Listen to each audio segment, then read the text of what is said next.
The honourable member for Northumberland, Peterborough South.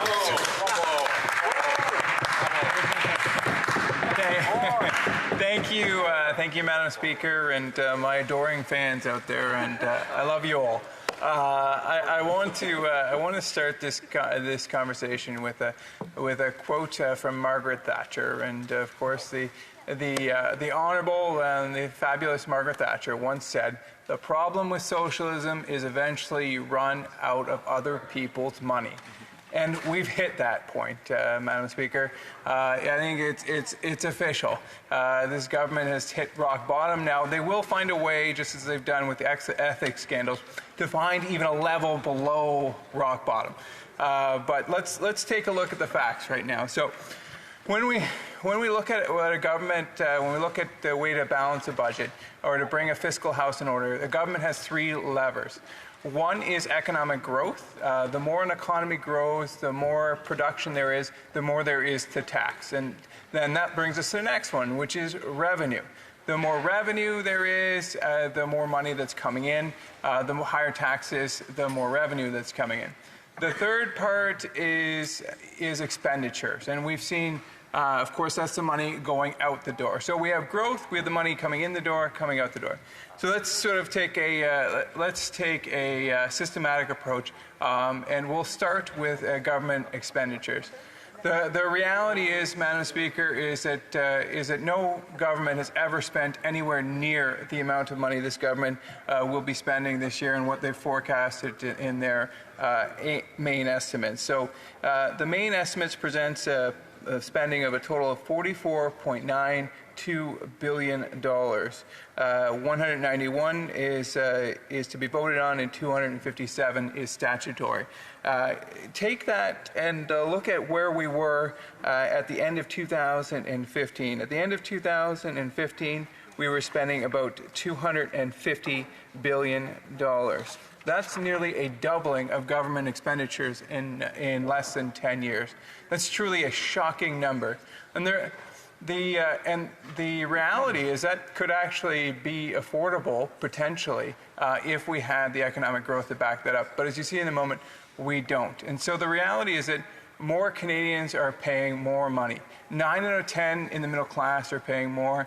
We have seen from the Parliamentary Budget Officer that the carbon tax is costing the majority of Canadians money, and that's right from the Parliamentary Budget Officer. And we saw, actually, just from their own secret report, that because of the pushing and prodding of actually one of my colleagues there at Finance Committee, we found that they admitted themselves there's $30 billion in additional funds that are coming out of Canadians' pockets in the form of just indirect costs of the carbon tax alone. And we have seen that the spending just keeps going and going and going. And the question we'll often hear from the other side of the aisle, well, what would Conservatives change? Well, here's a couple of things I'll just rattle off. $250 million to the Asian Infrastructure Bank, $76 million funding awarded in the Green Slush Fund to brazen conflicts of interest, $12 million in ineligible contracts, $50 million to MasterCard, $12 million to Loblaws for fridges. And it just goes on and on and on. $200 million to McKinsey. Millions and millions of dollars being wasted by this government. It is truly just a fire hose of spending going anywhere and everywhere. So we've seen the expenditures increase. And then we've, before we talk about the increase in taxes, let's talk a little bit about economic growth. The reality is, if an economy is thriving, if an economy is doing well, that will benefit everyone. And depending on how that wealth gets split up, there's arguments to be had, and those are arguments that are valuable and should. But if, in fact, there is no revenue coming in, there is no revenue to redistribute. And often in times, in worse economic times, who suffers the most is the most vulnerable. So let's look at this government's economic record. Since 2015, we are looking at a nearly flat or a zero growth in GDP per capita. GDP per capita can really be used interchangeably with incomes because it is a measure of how much every Canadian's economic livelihood on average is increasing. So we've had almost no growth when it comes to the Canadians. We've also seen record numbers of children now falling into poverty. We've seen record numbers of people going to the food banks, including record numbers of children. So we have an economy that is stalled. We have a lost decade here in Canada. This government has, and it's not just me saying what I'm going to say. You can look at John Manley, former Liberal finance minister, Bill Morneau, former Liberal finance minister, David Dodge, former Liberal, current Liberal, former governor of the Bank of Canada. These individuals are all saying the same thing. Canada needs to focus more on growth. We need to have our economy grow, because as our economy grows, it of course will help our citizens, but it'll help also secure our government, because the more the government grows means the more the economy grows means the more the government can collect and protect healthcare and other important social safety nets. So, just to sum up, we've actually had record revenue because this government is just obsessed with increasing taxes and increasing the burden on middle-class Canadians. 9 out of 10 paying more. Of course, their most recent cash grab is their capital gains, of which, of course, they create the fabrication of the fact that it'll only be the ultra-rich. Nothing could be further from the truth. Loyana, of course, the union recently came up opposing it because they realize it. Physicians realize it. Electricians realize it. Mechanics realize it. Canadians who are taking the steps to secure their retirement through a secondary rental property realize it. Parents who are investing in their children because they can't afford a house anymore, so buying a secondary house realize it. This is a cash grab, and it's true that there is a limited portion of the population that will realize in a given year. But the reality is only 1% of Canadians will die in a year, but 100% of us will all eventually die. And much the same logic applies to capital gains. So we've seen this government increase the tax burden on the middle class to pay for the Mackenzies, and perhaps worst of all, to pay for $54 billion in interest, which go to wealthy bankers and bondholders. This government is literally robbing the middle class, endangering our most vulnerable in order to help their Liberal insider buddies. And so that's their story on taxation. We've seen what happened in spending, and their growth is equally as bad. And so what is the result of this? Well, the Fraser Institute said that we are in the worst decline of the standard of living in the last 40 years. But you know, I'm thankful for their work, but a simple talking to our neighbors and to our constituents will reveal the same. It used to be, it was almost taken as a given. I know when I was growing up that we would do better than our parents, and that my kids would do better than me. That this was just a reality that was going to happen. Unfortunately, we've seen that reality just disappear in front of our very eyes. At this point, to enable to afford a house is beyond many Canadians' aspirations, many young folks' aspirations, just barely struggling to get by. We're in a place where there are encampments from coast to coast to coast. We are in a place where there are dumpster diving communities who need to get food out of garbage cans.